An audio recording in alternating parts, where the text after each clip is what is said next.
Buenos días a todos. Agradezco mucho la posibilidad que me ofrece el Banco Santander de la Universidad de Zaragoza por estar aquí y contar una de las cuestiones que, por una parte, son experiencias concretas que llevamos a cabo en mi universidad y, por otra parte, en una primera aproximación, son reflexiones que me gustaría compartir con todos vosotros acerca de esto que entendemos por educación digital, ¿no? Entonces, mi exposición va en esos dos sentidos. Por una parte, hacer una reflexión que nos permita tener algún punto de vista, o ofrecer por mi parte el punto de vista sobre el momento actual de la tecnología educativa y de la educación digital. Y, por otra parte, algo más concreto, más específico, que no quisiera presentar ni como modelo ni como buena práctica siquiera, sino simplemente como una experiencia que estamos llevando a cabo y que, bueno, me gustaría compartir, sobre todo también para recibir de vuestra parte, que sois expertos en esto, por participar en estas jornadas, vuestro feedback, ¿no? Entonces, bueno, en torno a estas dos grandes cuestiones, pues trataré de organizar mi exposición. El tema de las nuevas ecologías, pues viene precisamente de una de las principales tesis que quiero desarrollar aquí. Y es que estamos en un momento en el que yo creo que la reflexión se centra más en los entornos, en los contextos, en los ecosistemas, que en las herramientas que forman parte del mismo, ¿vale? Ha habido un momento en la reflexión sobre la tecnología educativa que lo importante era el medio, el recurso, la herramienta, y estaban muy atentos a las nuevas novedades que se iban incorporando para ver cómo hacer que formasen parte de nuestro ecosistema, de nuestro contexto. Pero nos hemos fijado, me parece, excesivamente en la herramienta y en el recurso y hemos olvidado dónde tiene efecto, dónde tiene lugar, dónde se desarrollan esos recursos, ¿no? Entonces, lo que pretendo, humildemente, es plantear algunas ideas que nos permitan entrar en este debate.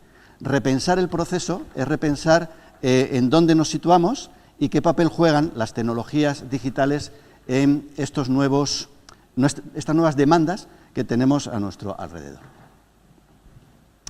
Este animalito, que todos reconocéis, y más aquellos que sois del ámbito de la veterinaria, me vais a perdonar si meto la pata en alguna de las cuestiones que diga, pero simplemente lo voy a utilizar como metáfora, ¿vale? Bueno, pues este animalito que tenemos ahí no es esta tortuga de Florida, ¿verdad? Incluso alguno a lo mejor habéis tenido en casa algún animalito de este tipo, ¿no? Como sabéis, es una especie invasora, ¿no? Y es una de las ya está prohibida su comercialización en España y en muchos países del mundo, porque es una de las especies, digamos, más peligrosas, así denominada, dentro de un número de centenares de miles. El dato son de unas 10.000 especies exóticas invasoras las que existen en el mundo. Bueno, esta metáfora no es mía, no es propia, es de un autor que escribió un artículo en su momento en el que la utilizó como una comparación para explicar o tratar de comprender mejor cuál es el efecto que tienen las tecnologías digitales en los sistemas educativos. Y a mí me parece una metáfora potente, interesante, y por eso la quiero compartir con vosotros.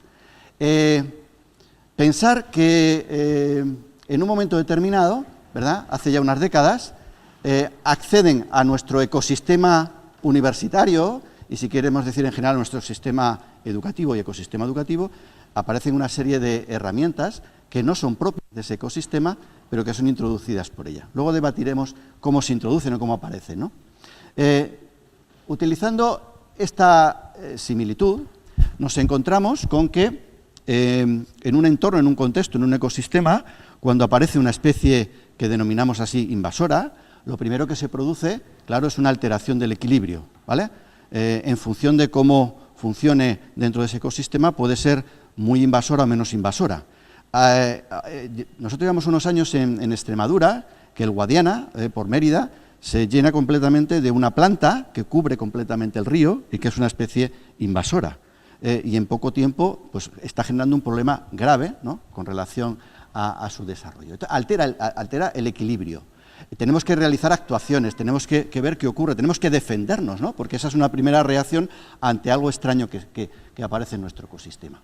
Eso, evidentemente, nos lleva a una modificación del contexto, a una modificación del hábitat, ¿verdad? Y todos hemos vivido en nuestros centros educativos modificaciones, ¿verdad?, físicas, ¿no? Ya todas las aulas tienen un proyector, Todas las aulas tienen un ordenador, o si no lo tienen, tienen la posibilidad de que yo pueda conectar allí un portátil que lleve. Tenemos aulas específicas que tienen ordenadores y otra serie de dispositivos. De alguna manera, tenemos también la wifi y pedimos, ¿no?, a los responsables que haya zonas que tengan. En fin, hay una serie de elementos que lo modifican. Y en alguna medida también la organización, en algunos casos de nuestras instituciones, se han modificado a raíz de esto, ¿verdad? Incluso hay ahora profesores que dicen, bueno, pues si ahora no funciona el proyector, yo no puedo dar clase. Me ha modificado mi organización y mi estructura.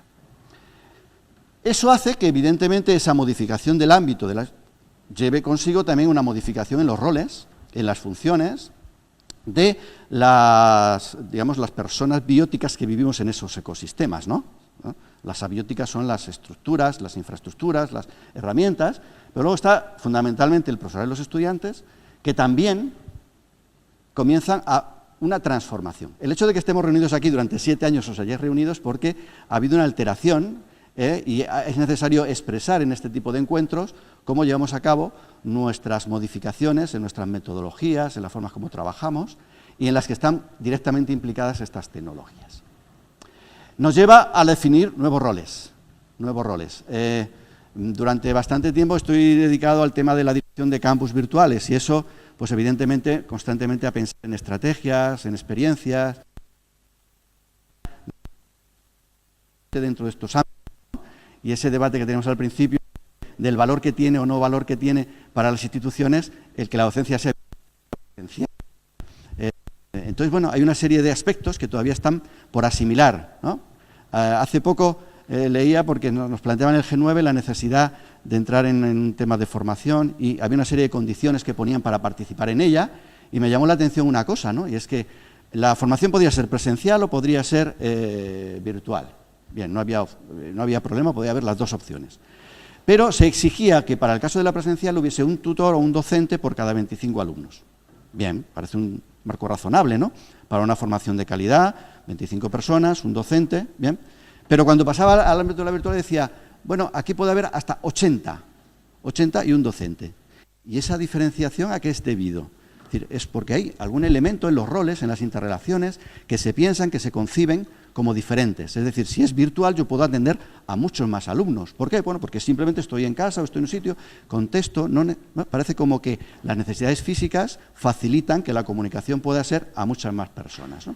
Bueno, son ideas que se van surgiendo, o como este concepto que todos conocéis, ¿no?, de la clase al revés o la clase invertida. Ya el profesor no tiene que, explicar o dar información, sino que tiene fundamentalmente es reunir a sus alumnos, a sus estudiantes, para desarrollar aquello que han aprendido más de modo autónomo y resolver sus cuestiones de una manera más directa. Bueno, y así nos encontramos con que tenemos eso, nuevos entornos, nuevos contextos que se han creado, se han constituido y que ahora a ver quién en una universidad decide que ya ese nuevo nicho no exista.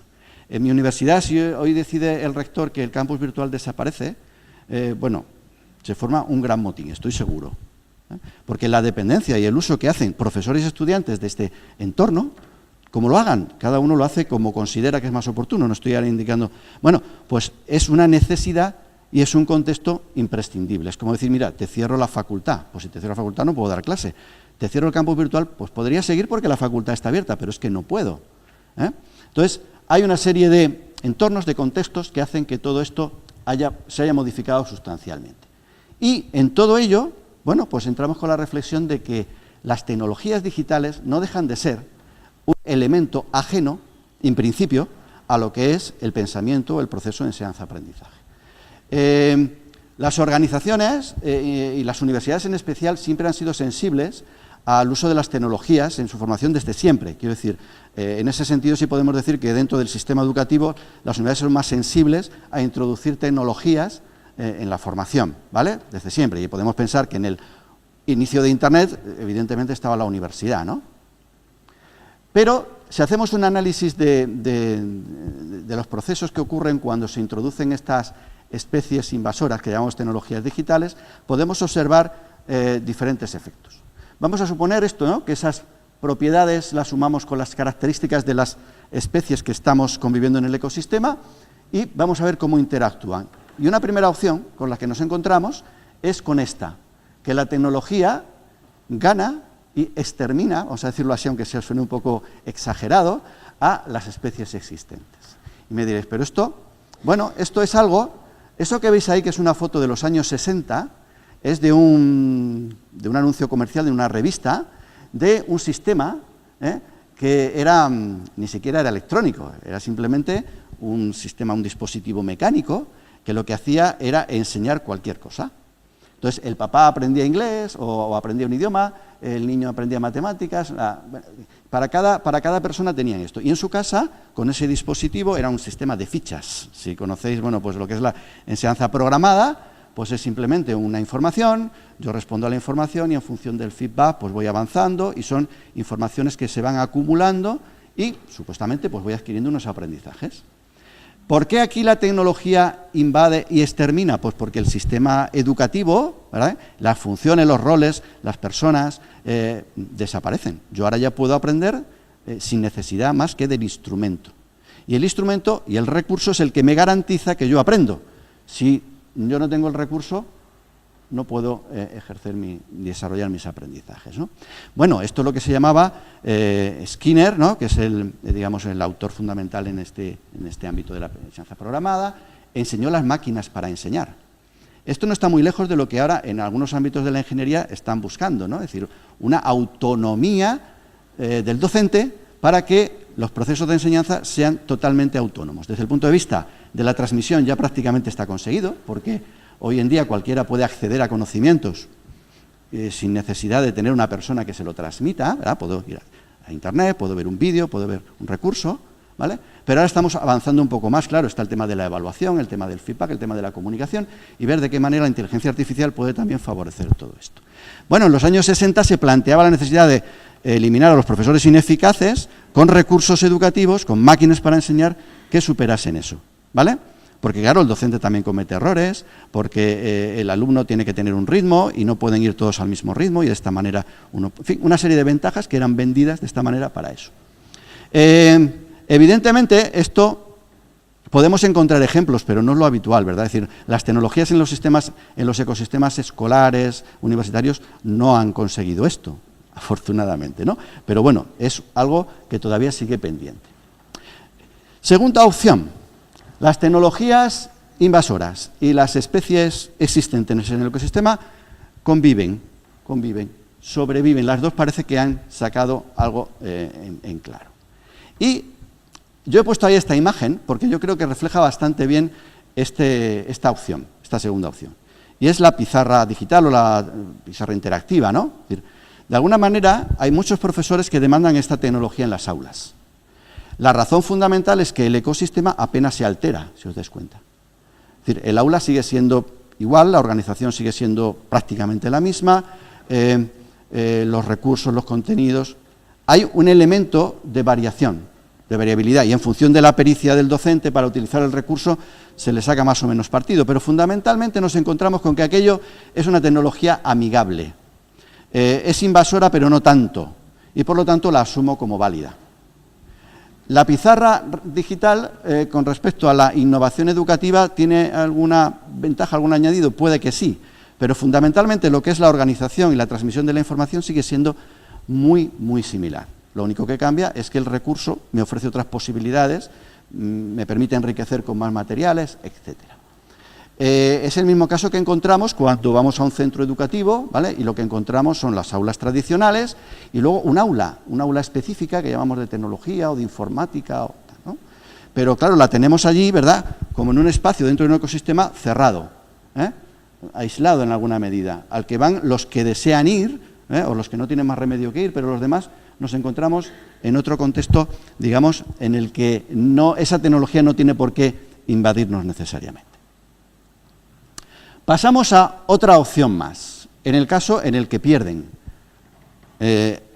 Hay algunas especies invasoras que no consiguen desarrollarse en ese ecosistema porque las que estaban allí son más poderosas, tienen otra serie de cualidades que hacen que aquello no progrese, ¿vale? Y este es el caso en el cual directamente desaparecen, ¿no?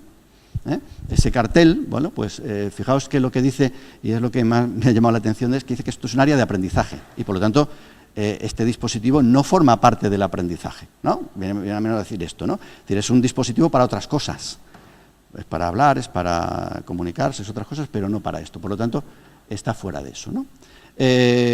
Bueno, es el debate que todavía se mantiene y nosotros podemos encontrar todavía compañeros, ¿no?, que se debaten en esta situación. Es decir, la tecnología tiene que estar totalmente aislada en un contexto de aprendizaje porque es así. O lo que le decía un tutor a mi hija, dice, no, en su habitación donde estudie, por favor, que no haya ningún ordenador, ningún teléfono móvil, nada de nada, ¿no? Porque eso no es una zona y tiene que estar protegida de eso.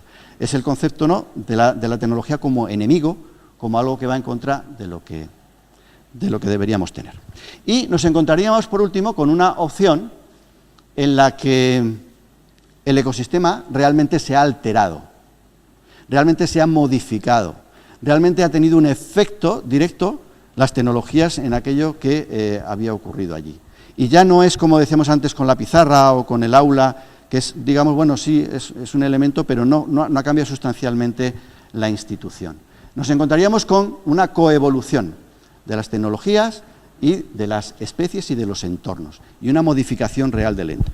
Y aquí es donde realmente a mí me gustaría situarme, ¿no? Es decir, la idea de la innovación estaría aquí en este momento, es decir, en cómo no hemos introducido una tecnología, ¿no?, sino cómo esa tecnología la hemos apropiado de tal manera que nuestra cultura forma parte, es una herramienta que forma parte de la forma como aprendemos, como conocemos, como transmitimos la información, etcétera.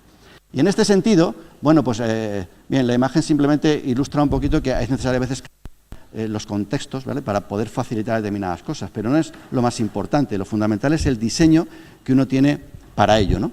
Y ahí abajo aparece una imagen de lo que llaman el aula del futuro, ¿no?, en un proyecto de la Unión Europea en el que han trabajado durante los últimos años, y en el que fundamentalmente lo que obtienen es un entorno diverso, en el que, digamos, por zonas, es una manera de representarlo, aparecen distintas capacidades o competencias que son importantes para el aprendizaje, y se habla de interactuar, se habla de presentar, de investigar, de crear, de intercambiar o de desarrollar. Y en cada uno de esos entornos, las tecnologías jugarán un papel determinado en función de esas competencias, esas capacidades a desarrollar y de los contenidos a través de las cuales se quieren desarrollar los aprendizajes, ¿no? Entonces, si os dais cuenta, estaríamos en otra dimensión totalmente distinta, en la que el debate no si es más importante la tablet o el ordenador personal, o si hay que poner el proyector asado, o si la tecnología de Wi-Fi tiene que ser no sé qué, sino cuál es nuestro concepto de enseñanza, qué es lo que queremos, cómo queremos que los estudiantes desarrollen sus aprendizajes y por lo tanto, qué herramientas vamos a necesitar para que esos contextos sean favorables, sean necesarios. En este sentido, pues entonces ahí ya no hay un protagonismo y el contexto, digamos, no llama la atención, simplemente lo importante son las personas, las interacciones que se producen. Brevemente, me gustaría comentar simplemente esta diapositiva, porque a veces es bueno trasladarse y no verse a uno solo, sino ver también otros tipos de experiencias, ¿no? Y el tema de la prensa es un tema que trae a colación este autor Weller en un libro muy interesante acerca de cómo precisamente la tecnología ha cambiado la práctica académica y la práctica de los profesores. Y entonces él utiliza, aparte de otros, utiliza el de la prensa, ¿no? Y claro, una frase que a mí me parece muy interesante, que destaca él en su texto, es esa que aparece ahí de Sirky. No necesita periódicos, lo que necesita son periodistas, ¿no?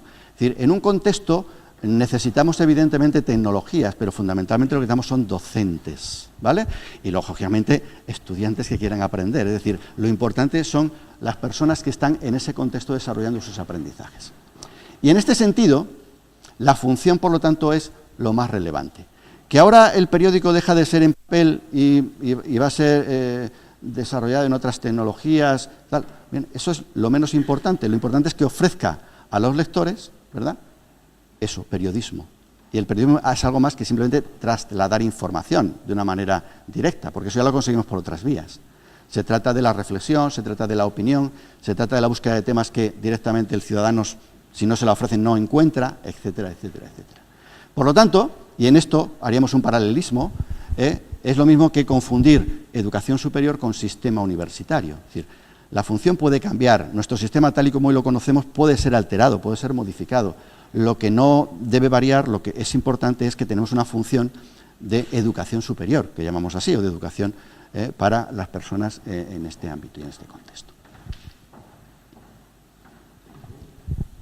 Existe, por otra parte, desde el punto de vista de las especies existentes en los ecosistemas, una idea que se ha ido trasladando en los últimos años y en la que a mí me gusta también poner un poquito en crítica, ¿vale?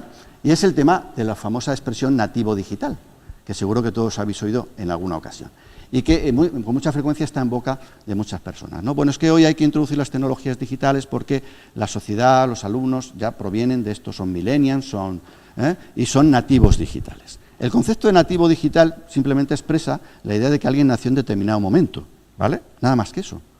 De ahí derivar todo lo que después se dice de ellos es bastante arriesgado y, de hecho, la investigación ha demostrado que no es cierto, ¿vale?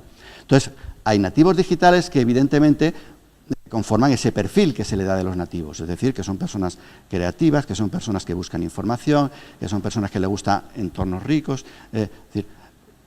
y que luego tienen competencias digitales desde el punto de vista del uso de las herramientas.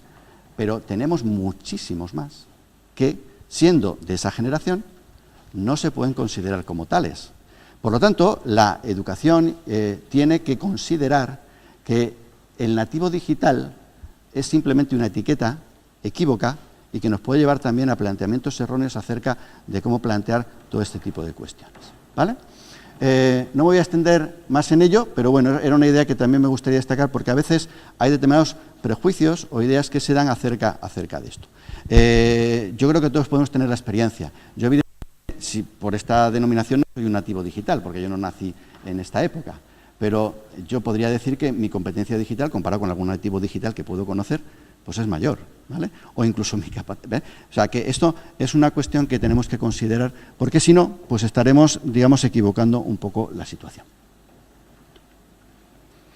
Voy acabando con las ideas generales y luego ya aterrizaré un poco en la experiencia que os decía antes. La experiencia en la gestión a veces de estos cargos en los que a veces a uno le toca, de campus virtuales o incluso este del G9 en el que hay 9 universidades y que evidentemente supone un reto más importante por eso de tratar de aunar voluntades de tantas personas, bueno, pues te permite observar algunas cosas. Este concepto de cultura rezagada es un concepto que adopta McLuhan en alguno de sus escritos y que también es una metáfora bastante interesante, ¿no?, de analizar. Viene a decir lo siguiente: la organización o la institución, pongamos por ejemplo la universidad, es un vehículo que se conduce, ¿vale?, y a gran velocidad, ¿no?, porque además en estos momentos la velocidad precisamente es una de las características de nuestra sociedad, ¿no?, por los avances, por la continuidad de nuevas herramientas, por todo este tipo de cuestiones y por la propia velocidad de los días, ¿no?, que nos piden todas las cosas siempre para allá. Entonces, en esa manera de conducir a gran velocidad por esa carretera, el conductor va observando no a través de su parabrisas, sino a través del espejo retrovisor. Fijaos lo que será eso, ¿no? Conducir a través del espejo retrovisor. Esto es lo que llama él cultura rezagada, ¿no?, y pone esta metáfora para tratar de explicarlo. De tal manera que lo que estamos viendo es siempre lo que ya ha pasado, ¿vale? No vemos el presente y tampoco podemos anticipar el futuro porque no estamos mirando hacia adelante, ¿vale? Entonces, esta idea de la cultura rezagada también yo creo que es una idea que en ocasiones podemos observar en nosotros mismos y en nuestras instituciones. La necesidad de modificar y ponernos hacia adelante. El primer texto que he puesto al principio y otro que voy a poner al final es de un documento del MIT. Todos conocéis, ¿no?, el Instituto Tecnológico de Massachusetts, que ya sabemos que es una de las instituciones más prestigiosas, pero que tiene a mí me llama muchísimo la atención porque estando en la posición que está parece como que ya no necesitaría hacer muchas cosas más, ¿no? Y ya simplemente por inercia, ¿verdad?, parece que va.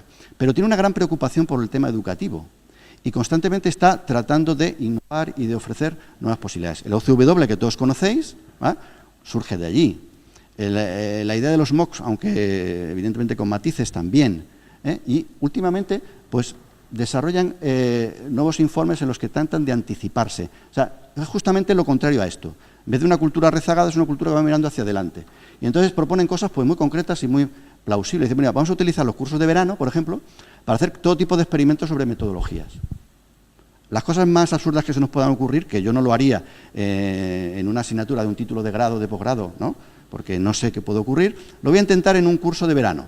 Pero vamos a observarlo, vamos a verlo cómo funciona, vamos a ver si eso lo podemos luego trasladar a otro contexto y poder utilizarlo.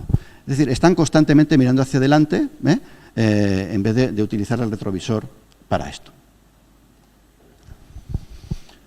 Por lo tanto, y precisamente de ahí está sacada esta frase, lo importante es pasar de la visión de las infraestructuras, como decía al principio, a la concepción de un entorno digital de aprendizaje. Un entorno digital de aprendizaje es algo más que simplemente herramientas disponibles para los estudiantes y los profesores, ¿vale? Es un ecosistema que tiene unas particularidades concretas y que hay que ir construyendo para que pueda tener su efecto. Bueno, vamos bien de tiempo, no quería pasar.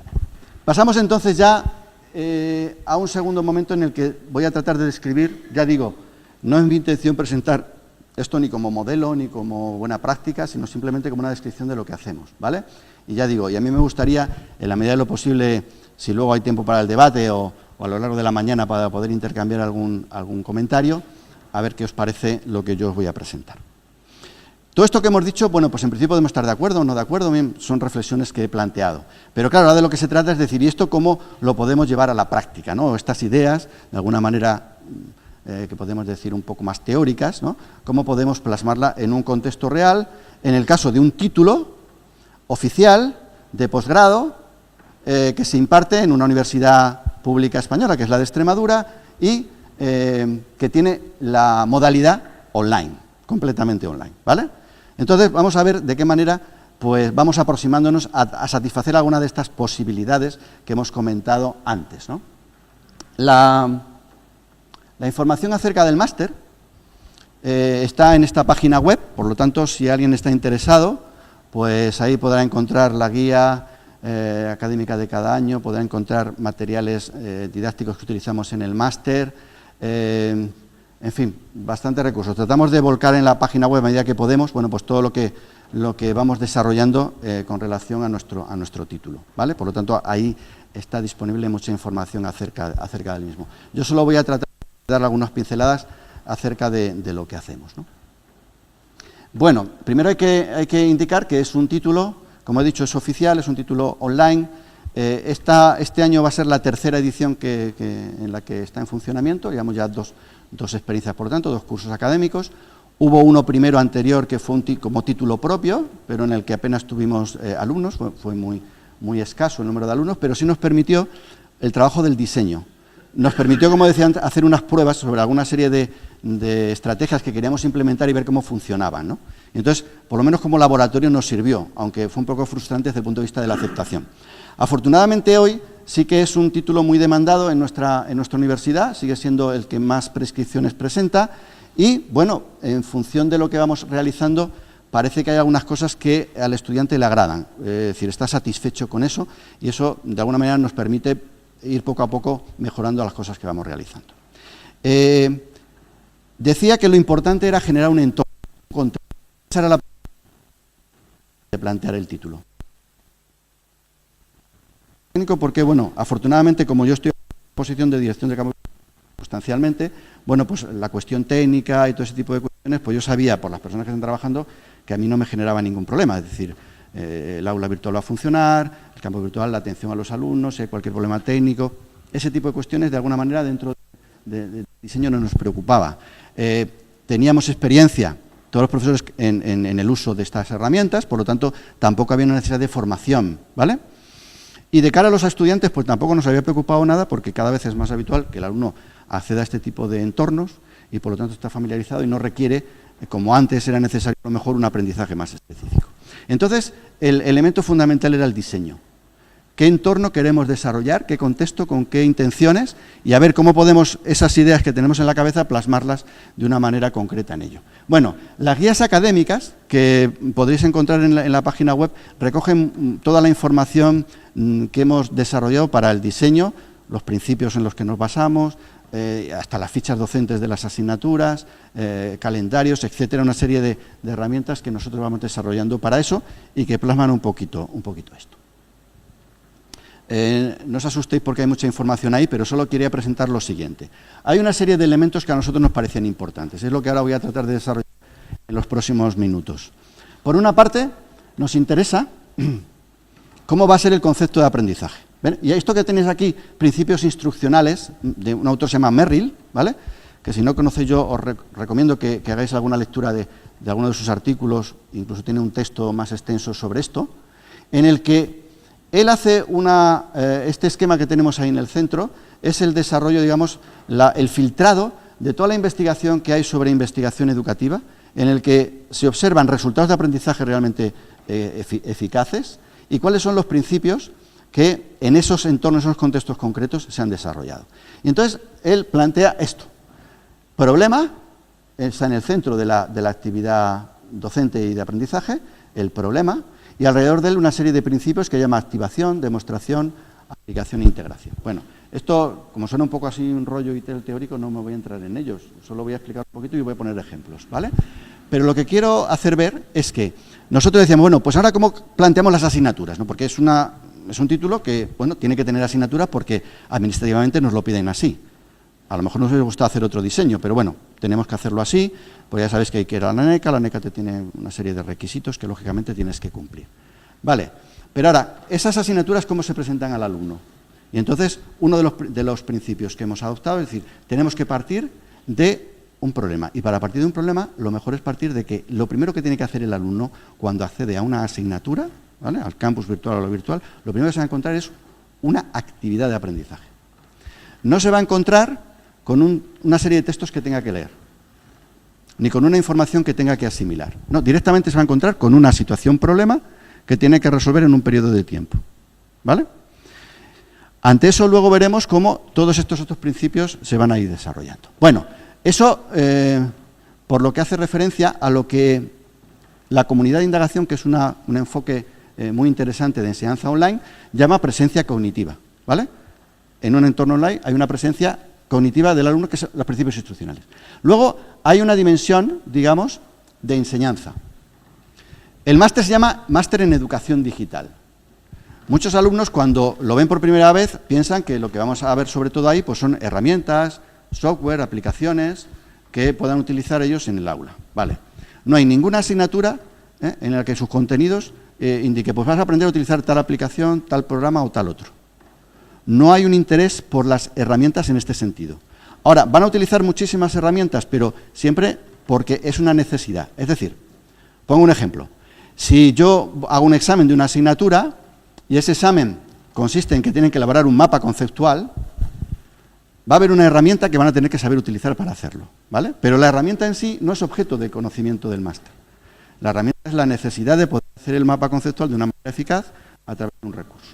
No sé si me explico.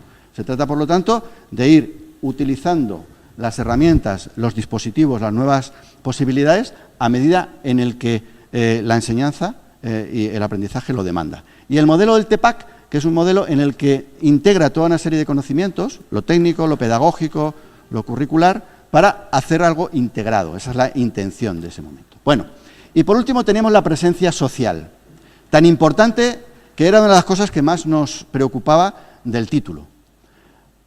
Tenemos 20 alumnos, está muy bien, porque 20 alumnos es un número estupendo para poder, de una manera personalizada, conocer y trabajar con tus alumnos en profundidad.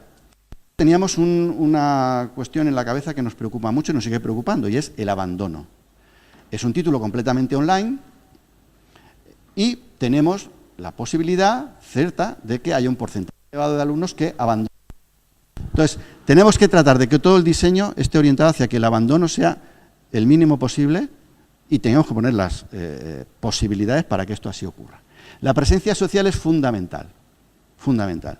Si nos hubiésemos basado, por ejemplo, en un principio de contenido, fundamentalmente de contenido, el alumno cuando entra en un aula virtual va al contenido. Cuando lo necesita el aula virtual. ¿Para qué necesita ir a un espacio en el cual ya no tiene nada que recoger? Ya lo tiene todo. ¿Vale? Pues evidentemente no es necesaria. La presencia social en ese contexto desaparece. Pero cuando es una actividad, entonces la necesidad de apoyo es fundamental, porque la actividad no la puede resolver de una manera sencilla. Necesita apoyo, necesita orientación, necesita colaboración con otras personas, y entonces el entorno sí que tiene sentido. ¿Vale? Bueno, pues como esto, otra serie de estrategias que nos permiten asegurar que la presencia social esté presente en esos contextos. Decíamos, principio de problema, aplicación, demostración. Mirad, activación. Hay que partir de experiencias previas. Y si no las tenemos, provocarlas. Claro, cuando nosotros nos planteamos unas asignaturas que son de posgrado, y además en un entorno online, sabemos también que el perfil de muchos de nuestros estudiantes es de personas que están trabajando. Y eso está muy bien, nos beneficia, porque son personas con experiencia. Y por lo tanto, a la hora de plantearles una actividad problema, en experiencias o basadas en reflexiones acerca de la práctica, ellos van a tener muchas posibilidades de poder encajar lo que van a hacer con su propio conocimiento. Es fundamental. También tenemos otros alumnos que no, que provienen del grado y directamente pasan al posgrado, ¿vale? Pero aún así, en nuestro caso, bueno, pues hay algunos que tienen experiencia de prácticas educativas u otros que simplemente han hecho otra serie de títulos. La activación, por lo tanto, es un principio básico. La demostración. Tienen que ser capaces de ver que lo que han aprendido son capaces de comunicarlo, ¿vale? Y son capaces de expresarlo. Entonces, ahora veremos cuál es la estrategia que utilizamos con las actividades, pero fundamentalmente todos ellos tienen luego que demostrar aquello que se hace. La demostración nosotros también la trasladamos incluso al plano de Internet. Y muchas de las actividades que realizan los alumnos en nuestras asignaturas luego tienen reflejo en la página web porque ahí aparecen reflejadas. Ahora mostraré algunas de las cosas que hemos hecho. Tercer principio, el de aplicación, ¿vale? De nada sirve tener un bagaje de conocimientos, digamos, teóricos, ¿vale?, si no somos capaces luego de verle la aplicabilidad de esos conocimientos. Es evidente, ¿vale? Entonces, aquí de lo que se trata es que con el planteamiento de la actividad de aprendizaje, desde el primer momento se vea que lo que se pretende es esto. Hay otro elemento que nos gustaría ir poco a poco transformando, que es el tema de los trabajos de fin de máster. Y tenemos ahí una propuesta que queremos iniciar sobre todo este año de que todos los trabajos de fin de máster tengan un diseño metodológico parecido, que está basado en el diseño, que se llama así un método de investigación, en el que fundamentalmente se parte de problemas reales de un aula, de un contexto, de un centro, y se hace una investigación para tratar de aportar alguna solución o alguna mejora a ese proceso concreto que se ha analizado. Y por último, el concepto de integración, la capacidad de que todo eso que han aprendido sean capaces de verlo. Esto, mira, la experiencia en los 2 años, muchos alumnos viene a ser la similar. Comienzan la primera asignatura descolocados, no saben exactamente de qué va, o sea, no entienden muy bien cómo va todo eso. Y a medida que van avanzando, te dicen, el segundo semestre es mucho más fácil, cómo es el funcionamiento, entendemos mucho mejor, e incluso, y hay una cosa que aquí sí que quería destacar, cuando van avanzando, los trabajos que van haciendo en otras asignaturas beben de lo que han aprendido en las anteriores. Y eso es muy importante, hacer ver que todo eso va calando y se va integrando en unas posibilidades concretas de conocimientos. Bueno, sobre esto ya he dicho que se trata fundamentalmente de hacer ver que la educación digital es un proceso en el que lo tecnológico, lo pedagógico y lo curricular son elementos interrelacionados, ¿vale? No simplemente la suma, la integración de todos ellos, ¿no? Entonces ahí el docente y el en educación digital, pues evidentemente tiene que tener unos conocimientos tecnológicos, tiene que tener una competencia digital, pero también tiene que tener unos conocimientos acerca de metodologías, acerca de estrategias, acerca de investigación educativa que le permita ir avanzando en sus conocimientos. Y por otra parte, no se haga nada en el vacío, se necesita un contenido, un conocimiento experto, que es el que también se incluye aquí. Decía, cosas prácticas, pues mirad, os voy a poner 2 ejemplos. Esto es el resultado, así presentado, parece un periódico, ¿no? Está hecho a propósito así como en formato de periódico. Además, está, imitado a algún periódico que tiene algún diseño de periódico concreto, ¿vale? Y el contenido que ahí va apareciendo, fijaos, surge de un foro. Todos sabéis lo que es un foro, utilizáis Moodle, ¿no?, en el campus virtual, ¿no? Pues habéis un foro, ponéis un hilo de debate y todo lo que salga. Bueno, pues esta es la traslación directa de un foro de debate a un formato distinto. Esto es la demostración de que el conocimiento que se ha expresado en un debate, visto así, tiene otra forma de lectura, pero al mismo tiempo les llama la atención y dice, esto hemos dicho, y esto, claro, visto en el foro, a lo mejor parece que en esa dinámica no se aprecia tanto.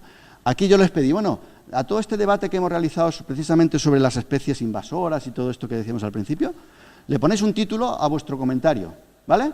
Y luego yo ya le doy el formato ¿vale? Para que parezca un periódico. De aquí surge esta idea de transformar un foro en un periódico digital, que tiene la ventaja de que yo lo puedo ahora compartir por internet y otras personas pueden leer las reflexiones que los estudiantes del máster han realizado acerca de un debate determinado. Fue curioso porque, claro, tenía algunas aportaciones. Mira, la última del todo que está allí, que es muy chiquitita, eso fue lo que dijo un alumno. O sea, se metió en el foro y dijo eso, literalmente. Aproveché eso de las cartas al director, para decir, bueno, pues en las cartas del director van estos mensajes más cortitos, ¿no? Menos elaborados, en los que los alumnos también han participado. Aparece entonces el nombre de los alumnos que estaban ahí. Uy, perdonadme. El tema de la actividad. ¿Cómo plantear una actividad con esos principios que hemos dicho antes de problema, activación, demostración, Bueno, nosotros lo que hacemos es utilizar algo que también conocéis seguro, que se llama WebQuest. Un tipo de actividad que tiene una estructura determinada y que tiene un funcionamiento muy apropiado para lo que nosotros buscamos. Y precisamente esto, que además se les ofrece a través de una página web, pues les permite desarrollar estos principios que nosotros hemos visto planteando. Es decir, comienza una asignatura y lo primero que tiene que ver el alumno es cuál es la actividad. Y la actividad es una WebQuest. Ya sabéis que una WebQuest se le plantea al alumno un problema que no es de una solución unívoca, no tiene una respuesta determinada. Se le va a pedir que desarrolle un producto, puede ser un texto, puede ser un vídeo, puede ser una web, puede ser lo que sea, ¿vale? Y es un proceso de indagación, es un proceso de investigación, que puede ser individual o colectivo, y en el que el alumno adopta como un rol, un papel, ¿vale? De tal manera que le da sensación de que es una actividad real, una actividad vinculada con un contexto auténtico, aunque sea simulado, ¿vale? Entonces yo le digo que tú eres un periodista y como periodista tienes que hacer un reportaje, una entrevista y una infografía acerca de cómo las escuelas integran las tecnologías en sus aulas. A partir de ahí, pues empieza a buscar, ya sea presencialmente, digitalmente o como quieras, ¿no? Te doy unos recursos, te ofrezco una plantilla de evaluación, etcétera. Entonces, este es el esquema fundamental de trabajo. ¿Les ofrecemos contenidos? Elaborados, me refiero, empaquetados, sí, se los ofrecemos en algunos casos, en algunas asignaturas, y los utilizan para resolver muchas veces la propia actividad, porque a veces necesitas, ¿no?, ir a fuentes, ir a autores, ir a conocimientos de este tipo, ¿no? Lo que se trata fundamentalmente es de que vayan integrando esos conocimientos en las cuestiones prácticas. ¿Resultado?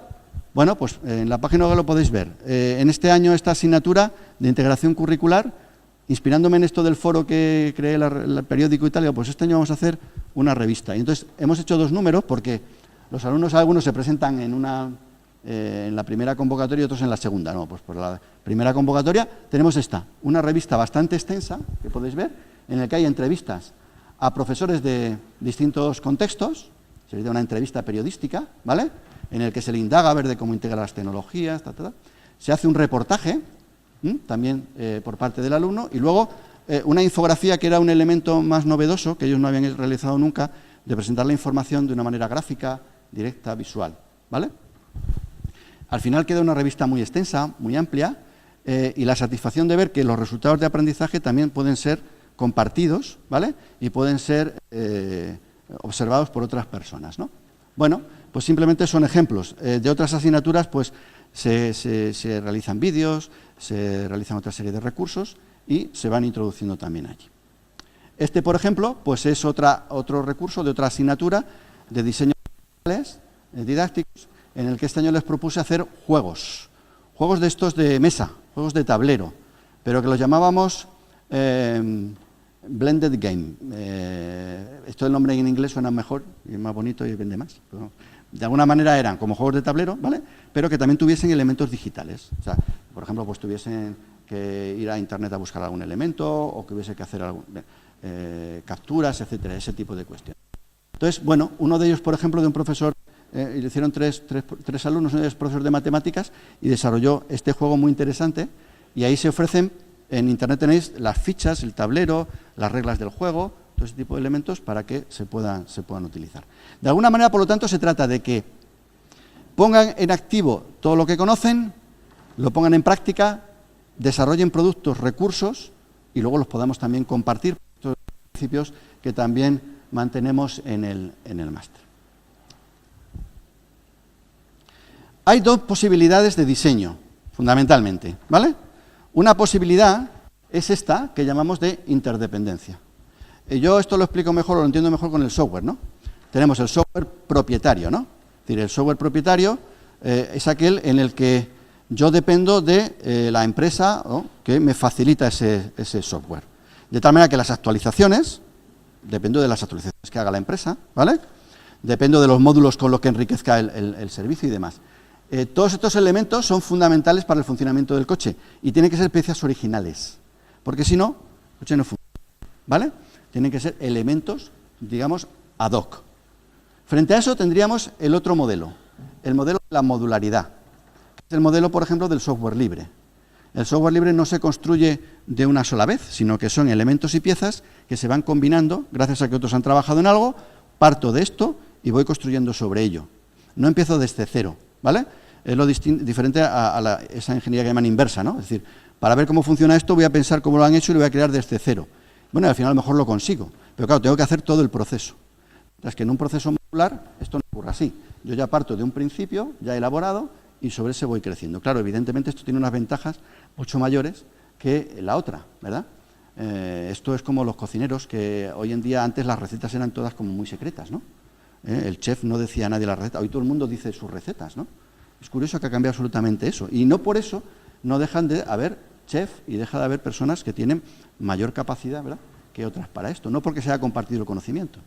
Entonces, la idea de modularidad es precisamente una de las que nos hubiese gustado trasladar a nuestro máster, aunque lo tenemos con alguna limitación que ya he dicho antes que nos da la propia administración, ¿no?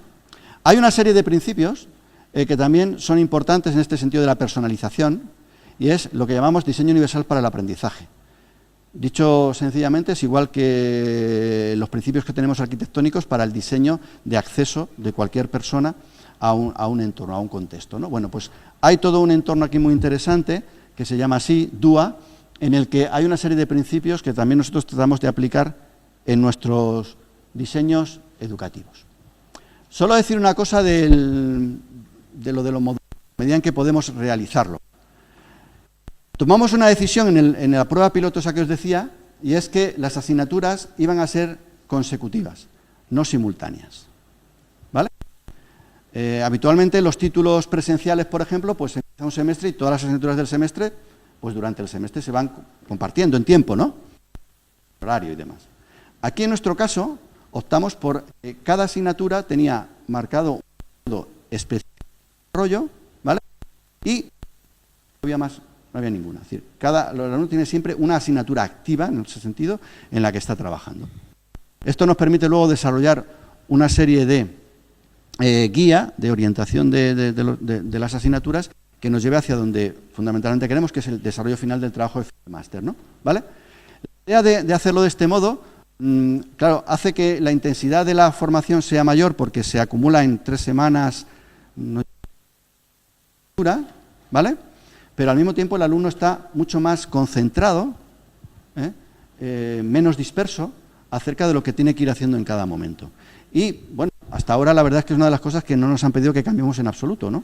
Les parece bien que se haga de esta manera, sobre todo en un entorno online en el que os podéis imaginar el día 19 que comienza el máster.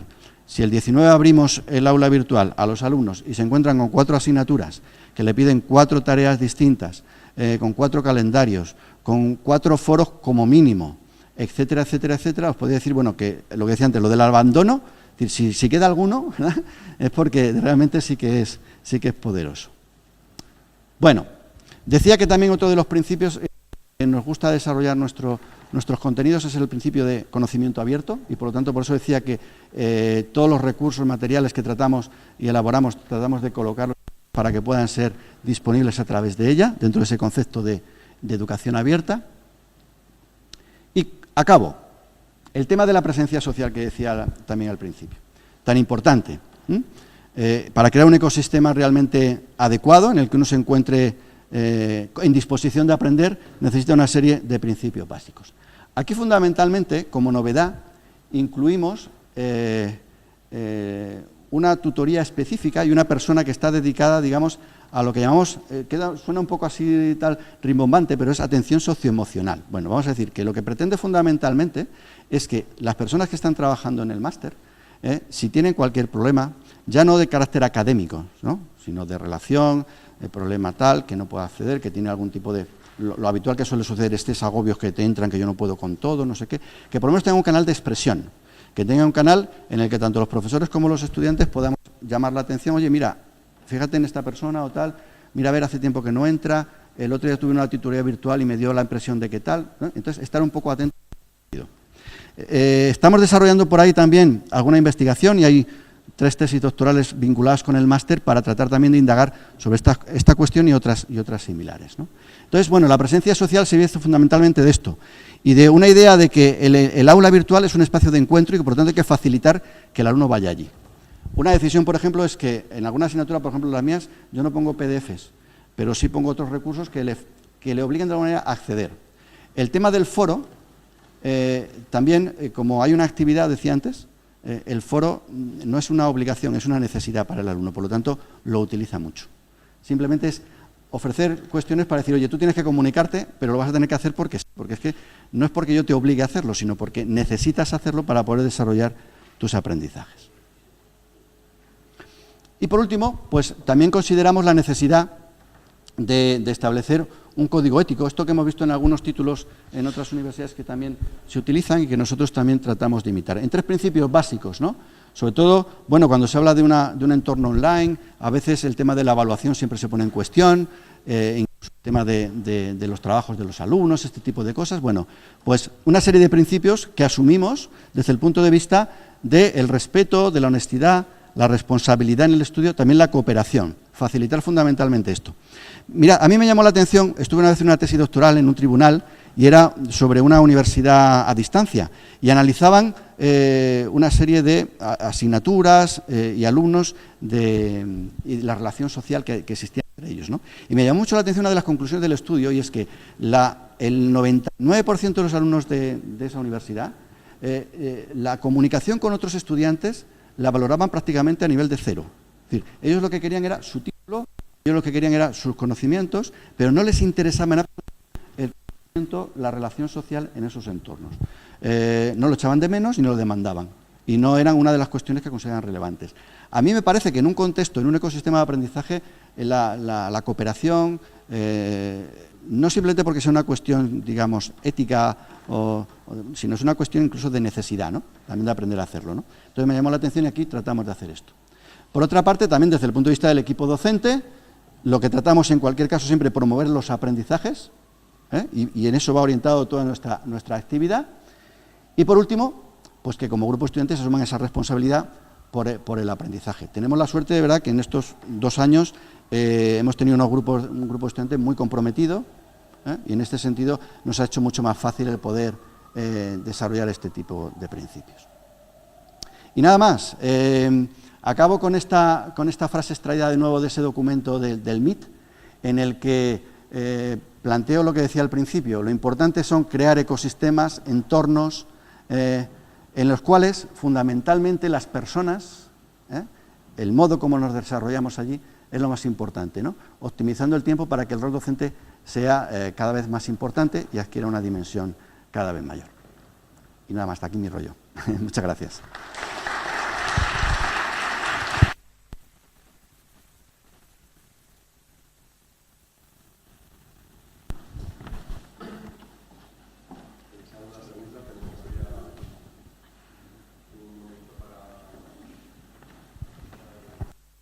Los estudiantes ya son personas ya más formadas, no solo cultural, sino emocionalmente.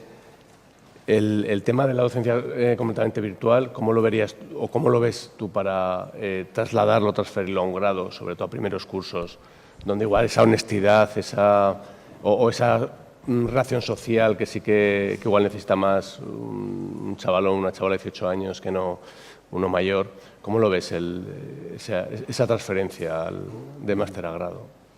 Claro, habría que analizar en cada caso, ¿no? Es difícil hacer una generalización, pero a mí me costaría mucho inicialmente plantear un diseño para un grado universitario, son 4 años.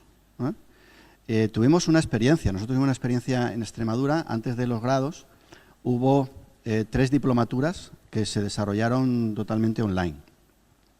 No fue una mala experiencia, pero es verdad que lo mismo que ocurría con el posgrado, eran alumnos que realmente ya estaban ejerciendo profesiones y que necesitaban un título de diplomado para... Entonces, con ese perfil es verdad que se puede realizar. Quizá lo que ocurre es que no hay que apostar ni siquiera por una modalidad o por otra. Realmente lo interesante, y hoy en día hacia lo que vamos son modelos muy híbridos. Realmente hoy podríamos decir que toda nuestra enseñanza que decimos presencial es presencial. Realmente cada vez estamos más demandando y más utilizando campos virtuales para hacer actividades que se escapan al entorno del aula. Por lo tanto, quizá yo creo que en buena medida muchos de nuestros títulos ya son mixtos. Dar el paso al online, pues dependerá en cada caso de la oportunidad, ¿no? Y es verdad que a lo mejor determinados contenidos y conocimientos son más complicados hoy en día poder hacerlos y otros más sencillos, ¿no? Entonces, yo creo que es un proceso de, digamos, de desarrollo natural, y probablemente el tema de los estudiantes, pues igual que de los profesores, ¿no? Depende de actitudes y de conceptos, ¿no? Allí en Extremadura ahora se están empezando a implementar más. El nuestro fue el primero, pero ahora empiezan algunos más, ¿no? Algunos optan por la modalidad mixta. Bueno, en ocasiones no es por el propio profesorado, que no se a dar el paso directo, ¿no? Y entonces prefiere, bueno, vamos a hacerlo de una manera más paulatina. Y en otras ocasiones es pues, porque piensan que el estudiante no está para ese tipo de contexto. Entonces hay que analizarlo en cada caso y ver las posibilidades. Pero ya digo, yo creo que hoy mismo ya nuestra realidad es que ya no hay ni presencialidad ni no presencialidad, ya son modelos muy híbridos, ¿no? Los que estamos desarrollando. Y los alumnos están habituados, yo creo, a desarrollar este doble juego, ¿no? Es cuestión de ir poco a poco implementándolo, ¿no? Pasaremos a ser todas universidades, pues eso, digamos que tienen la presencialidad en algún sentido, pero que se encuentran en otro contexto, ¿no? Muy bien, ¿alguna pregunta o comentario? Bien, pues entonces hacemos ahora un descanso hasta las 11:30, momento en el que reanudaremos perdón, con la presentación de las comunicaciones y terminar volviendo a agradecer a Jesús su conferencia.